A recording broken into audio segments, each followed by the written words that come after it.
जय गुरुदेव।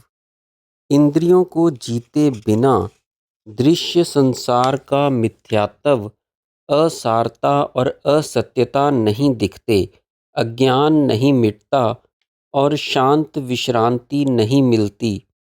जैसे नेत्रहीन या अति मंद दृष्टि वाले को दीपक से कोई सहायता नहीं मिलती, वैसे ही भोगार्थ अर्जन में संलग्न, भौतिक उपलब्धियों में दत्त चित्त तथा विषय आसक्त अज्ञानी को शास्त्रों से कोई लाभ नहीं होता।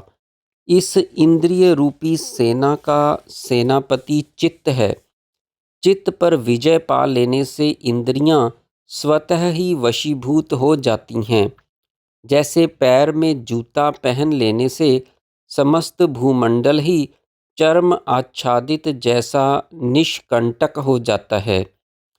चित्तावच्छिन्न अथवा कल्पना संकल्प जाल में आबद्ध चेतना ही क्षेत्रज्ञ जीवात्मा है।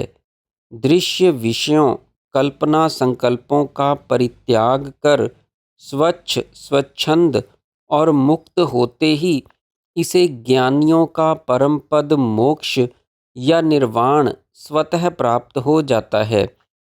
जैसे दृश्य में दत्तचित्त आसक्त अज्ञानी जागृत मनोराज्य और स्वपन में सदा दृश्य जगत को ही देखता है, वैसे ही परम पद निर्वाण स्वरूप ब्रह्म में दत्तचित्त संलग्न हुआ ज्ञानी हर अवस्था में चिदात्मा को ही देखता है।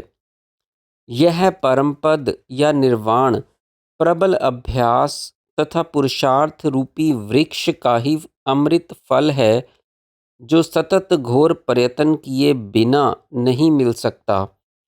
लहरों में सागर की भांति विशुद्ध चेतन ही इस दृश्य के रूप में स्फुरित है। जैसे स्वपन दृष्टा चेतन उसके स्वपन में आत्म ख्याति, असत ख्याति, अख्याति और अन्यथा ख्याति की शब्दार्थ दृष्टियां तत्वज्ञानी के लिए खरगोश के सींग के समान असत हैं। जगत सत है या असत है, माया, जीव तथा ईश्वर आदि संबंधी सभी प्रश्नों के ठीक ठीक उत्तर और शंका संदेहों का यथा तथ्य समाधान केवल ब्रह्मज्ञानी ही जानता है।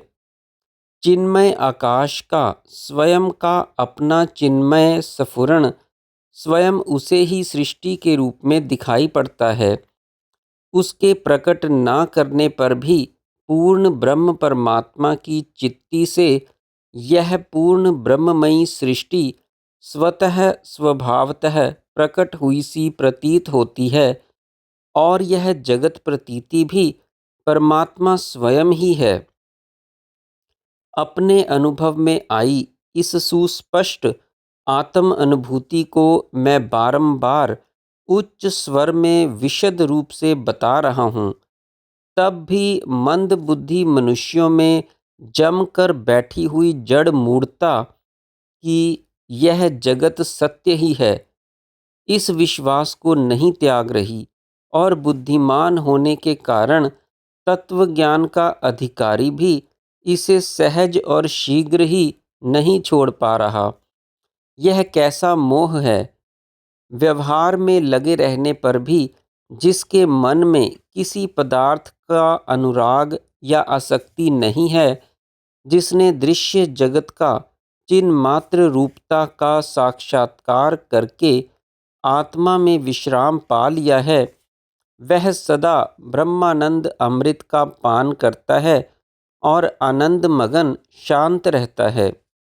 ज्ञानी पुरुष अज्ञान, अविद्या तथा माया के आवरण से मुक्त हुआ सदा सर्वदा अपने निर्विकार चिदात्म रूप में चिदाकाश रूप ही रहता है। सृष्टि और प्रलय में भी वह अपने इस रूप से रंच मात्र भी विचलित नहीं होता। प्रशांत तत्वज्ञानी चलते फिरते, खाते पीते, सोते जागते हर समय एकमात्र परमात्मा में ही समाहित रहता है। वह भेद में भी अभेदनिष्ठ, दुख में भी सुख में निमग्न रहता है और संसार के बाह्य व्यवहारों में रत रहता हुआ भी अंतर्मुखी होने से संसार में नहीं रहता। उसके लिए कोई भी कर्तव्य और कुछ भी प्राप्तव्य शेष नहीं रह जाता। उसके सब शत्रु मित्र, स्वपन निद्रा, अद्वैत द्वैत, अंदर बाहर और मैं यह वह के सभी विकल्प नष्ट हो जाते हैं। वह सदा ब्रह्मानंद, समता और परम शांति में ही तृप्त रहता है। अज्ञानियों के दुखपूर्ण दाहक जगत से सर्वथा भिन्न उसका जगत आनंदमय ही होता है। यदि तरंग या लहर चेतन हो और वह यह समझ जाए कि मैं तरंग नहीं वरन जल ही हूँ, तो उसका तरंगत्व शांत होकर वह जल रूप ही हो जाती है। इसी तरह परिच्छिन्न चेतन जीवात्मा यदि यह समझ ले कि मैं परिच्छिन्न चेतन जीव नहीं हूँ वरन चिदाकाश ब्रह्म ही हूँ, तो उसका जीवत्व नष्ट हो जाता है और वह चिदाकाश रूप परब्रह्म परमात्मा ही हो जाता है।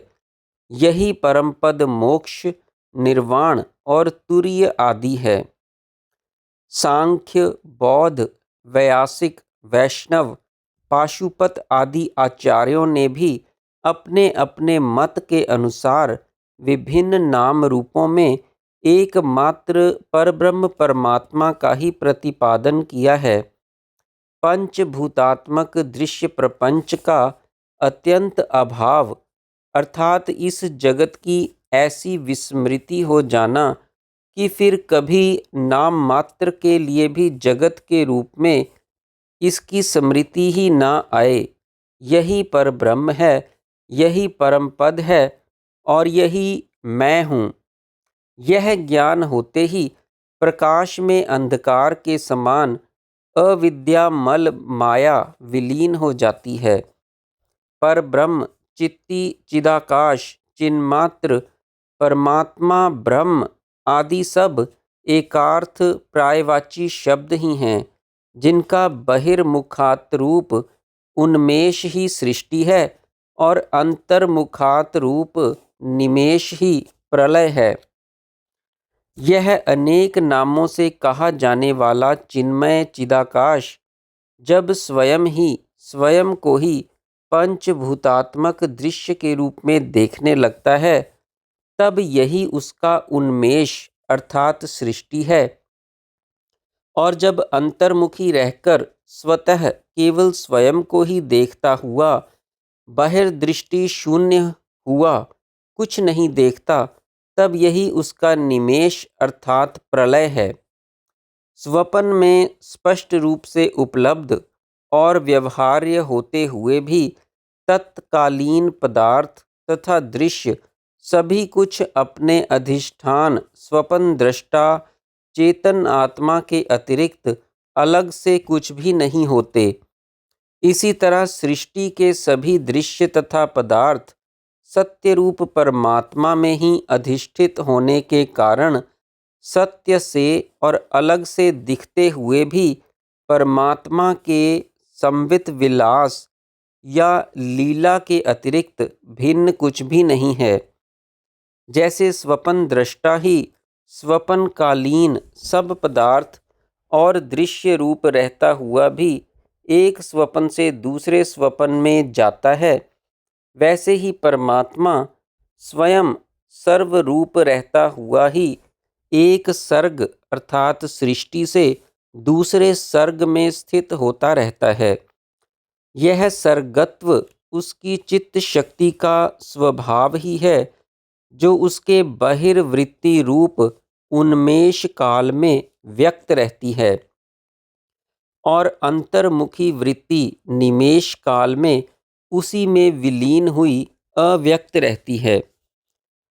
जैसे जल राशि की द्रवत्व शक्ति कभी लहर, तरंग, भंवर, ज्वार भाटा आदि के रूप में व्यक्त और कभी अपने अधिष्ठान प्रशांत जल राशि में ही विलीन अव्यक्त रहती है तथा वायु की स्पंदन शक्ति कभी आंधी, झंझा, तूफान, भभूड़े आदि के रूप में व्यक्त होती है और कभी अपने अधिष्ठान वायु में ही विलीन हुई अव्यक्त रहती है। जय गुरुदेव।